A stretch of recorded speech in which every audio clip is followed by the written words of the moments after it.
जय जय राम कृष्ण हरि। बोला पुंडलिक वरदे हरि विठ्ठल श्री ज्ञानदेव तुकाराम। पंढरीनाथ भगवान की जय। संत सद्गुरु गणेशनाथ महाराज की जय। आज यहाँ संत सद्गुरु गणेशनाथ महाराज जी के 165वें अभंग पे प्रवचन कर रहा हूँ। इसमें उन्होंने विकारों को मारना बोले तो क्या, उसका स्वरूप बताया है। कहते हैं, अज्ञान के कारण हम मन को रोकना चाहते हैं, परंतु संत साधु महात्मा कहते हैं कि हमारे इसी मन को आत्मा चिंतन में लगाना जरूरी है, क्योंकि हम उससे रोक नहीं सकते। मन को रोकने में असमर्थ होने के कारण हम दुष्ट कर्म करते हैं और फिर अनिष्ट रूढ़ी परंपरा का शिकार बन जाते हैं। उसी में कभी कभी आत्महत्या भी कर लेते हैं। बिल्कुल सही। थोड़ा सोचिए, पानी को एक लिमिट होता है रोकने का। जैसे कि कोई भी तालाब बनाते टाइम या जो हम घर में पानी रखने के लिए टंकी बनाते हैं, तो 500 लीटर, 1000 लीटर, 2000 लीटर, ऐसा कुछ तो एक लिमिट करके वो रखते हैं। अगर उसके ऊपर, यानी कि 1000 लीटर की उसकी कैपेसिटी है, उसके ऊपर अगर पानी हमने उसमें भर दिया तो वो क्या होगा, वो ओवरफ्लो हो जाएगा। बिल्कुल वैसे ही इस मन के वेग को, गति को हम रोक नहीं सकते। साइंस ने भी प्रूव किया है कि ये जो हमारे हर दिन के जो विचार है, 60,000 हम डिफरेंट टाइप्स के थॉट्स एक दिन में सोचते हैं, तो इतने सारे विचारों को कैसे रोक सकते हैं? नहीं रोक सकते। तो इसको उपाय क्या है, इसका सोल्यूशन क्या है? तो मेरे संत साधु महात्मा कहते हैं कि इसको मोड़ दो, यानी कि पानी को रोक के मत रखो। पानी को ऐसे जगह मोड़ दो जहाँ पे हरियाली, मतलब जो हमारे ने जो पौधा लगाया है परमेश्वर भक्ति का, उसके तरफ उस मन को टर्न कर दो।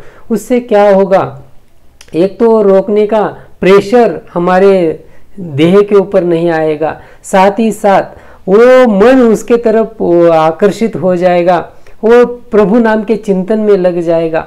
और ये करना यही एक उपाय है, क्योंकि रोकने से कैसे होगा। इसलिए अगर हम वारंवार कहते हैं कि मन बहुत चंचल है, मेरे अर्जुन को भी ये प्रश्न पड़ा, उन्होंने कृष्ण परमात्मा को पूछा, तो कृष्ण परमात्मा भी उनको यही कहते हैं कि काया वाचा और चित्त से तू मेरे सामने समर्पित हो जा।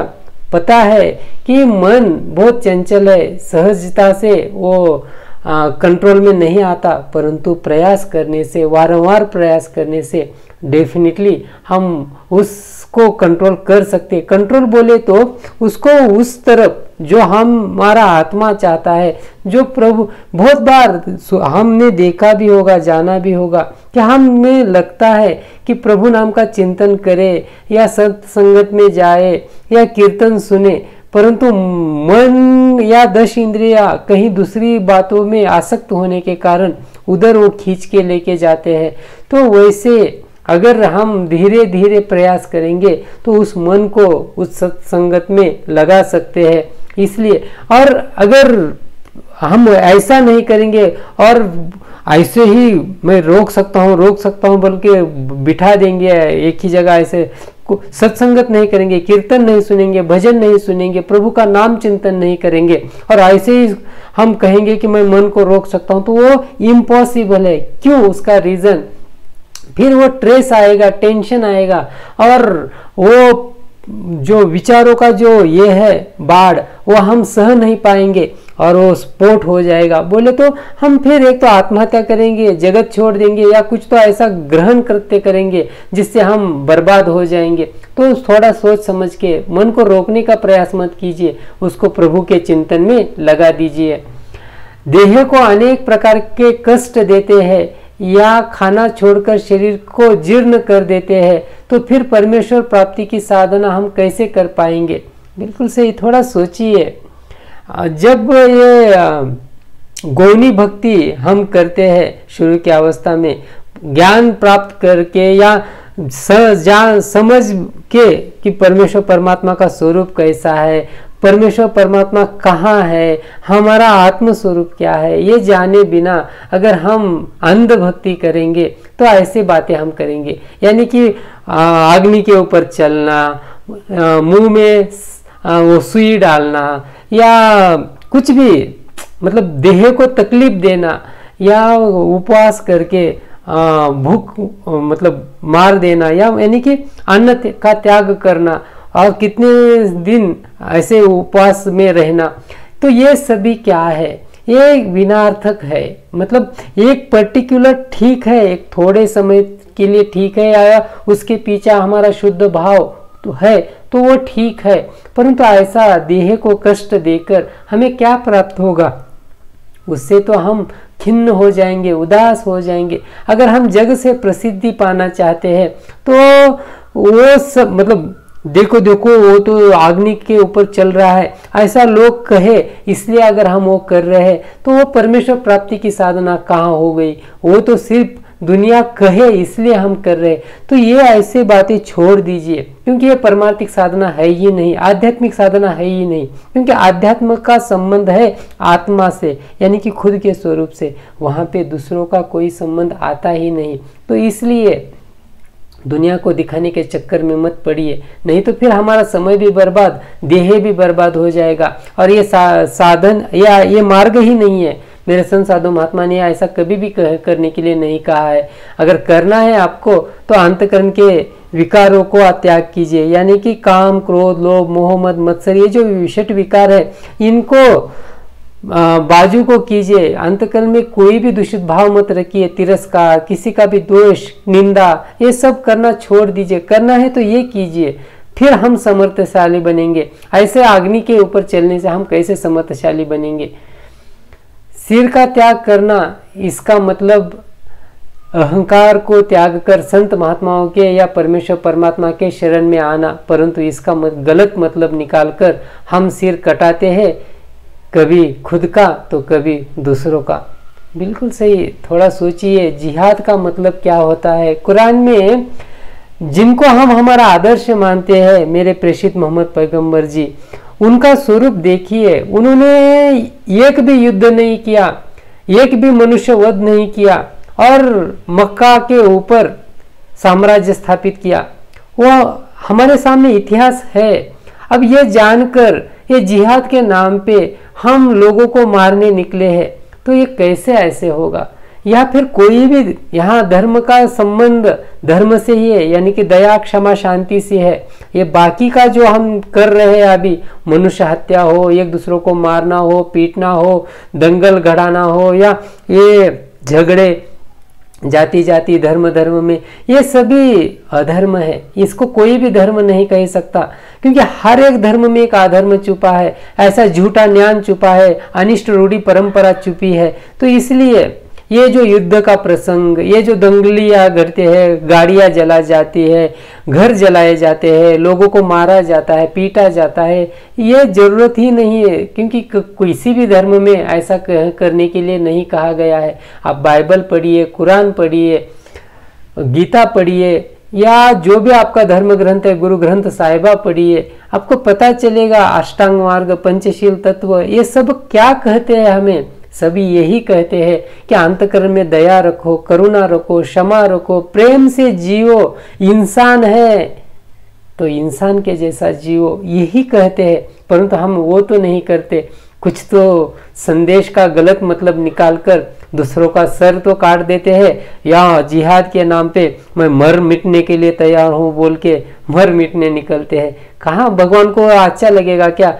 हम खुद को भगवान के बच्चे मानते हैं, हमारे माँ बाप को अच्छा लगेगा क्या कि उसका बच्चा उनके सामने मर रहा है? तो वैसे भगवान को तो क्या अच्छा लगेगा क्या कि हम मर रहे हैं? नहीं लगेगा। वो तो चाहते हैं सभी हंसी मजाक से रहे, सभी खुशियों में रहे, वो तो चाहता है ये, पर हम तो करते हैं इसके विपरीत। तो ये मंजूर नहीं है ना खुदा को, ना गॉड को, ना भगवान को। तो ये सब अनर्थ है, छोड़ दीजिए। संत सद्गुरु गणेशनाथ महाराज जी कहते हैं कि जिसके अंतःकरण में इंसानियत है वही इंसान है, बाकी तो सभी पशुवत जी रहे हैं। बिल्कुल सही। पशु थोड़ा एक शेर का स्वरूप देखिए, वो क्या करता है, खुद का पेट भरने के लिए ये झड़प लगाकर उस हिरण को पकड़ता है और खा के अपना पेट संतुष्ट करता है। वो पशु है, उसका स्वभाव है, उसको वैसा जीना ही पड़ता है, वो ग्रास खा के जी नहीं सकता। तो वैसे ही हम मनुष्य है, तो मनुष्य का भी एक स्वभाव है। हम पशु से थोड़ा ऊपर की अवस्था है और भगवान से थोड़ी नीचे की अवस्था है। अभी हमें उस अवस्था तक जाने के लिए प्रयास करना है, यानी कि इंसान बनना है। ना हिंदू बनेगा ना मुस्लिम बनेगा, इंसान की औलाद है, इंसान बनेगा। तो ये बात समझकर माँ के पेट में जब बच्चा होता है, ना उसका कोई धर्म होता है, ना कोई जाति होती है, ना कोई देश होता है, ना कोई प्रांत होता है, वैसे ही ये बात समझ हमें आ जाएगी तो फिर ये झगड़े सब कुछ मिट जाएंगे और एक दूसरे के साथ प्यार से जीने लगेंगे। इसलिए यहाँ कहते हैं कि जिंदगी में ऊंचा उठने के लिए किसी डिग्री की जरूरत नहीं होती, अच्छा संस्कार ही हमें इंसान बनाता है। बिल्कुल सही। इसलिए हमारे बच्चों को सही धर्म का, सही कुरान का, बाइबल का, गीता का, जो भी जिस भी धर्म ग्रंथ को आप मानते हो उसका उचित ज्ञान दीजिए। अल्लाह ने क्या कहा है कि, या मेरे प्रेषित मोहम्मद पैगंबर जी ने क्या कहा है कि पास वाला जो हमारे साथ रहता है उसकी मदद करो, उसको पूछो। एक स्त्री के पाँव में भी जन्नत है, उनको प्रणाम करो, ना कि उनका बलात्कार। जो भी इस धरती पे है सबको समानता से देखो। इसलिए उन्होंने एक गुलाम को वो नमाज अदा करने के लिए कही, वो आज्ञा देने के लिए कहा। तो ये सभी बातें हमें आदर्शवत लेनी है, ये तो हम नहीं लेते और बहुत कुछ अलग कर्म करते हैं या फिर हिंदू धर्म से रिलेटेड है। तो मेरे राम कृष्ण परमात्मा जैसे जिए वैसा हमें जीना है।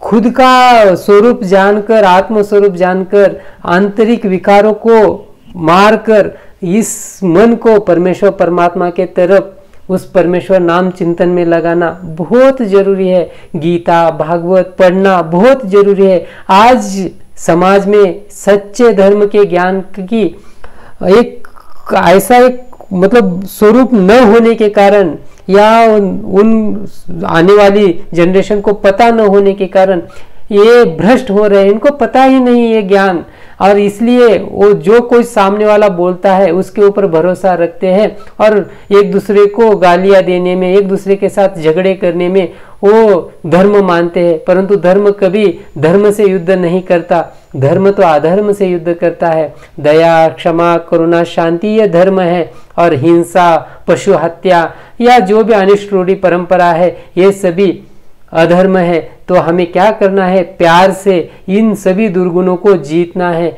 और प्यार ही सब कुछ है। इसलिए मेरे कबीर महाराज भी कहते हैं कि पोथी पढ़ पढ़ जग मुआ, पंडित भयो न कोई, दाही अक्षर प्रेम का, पढ़े सो पंडित हो।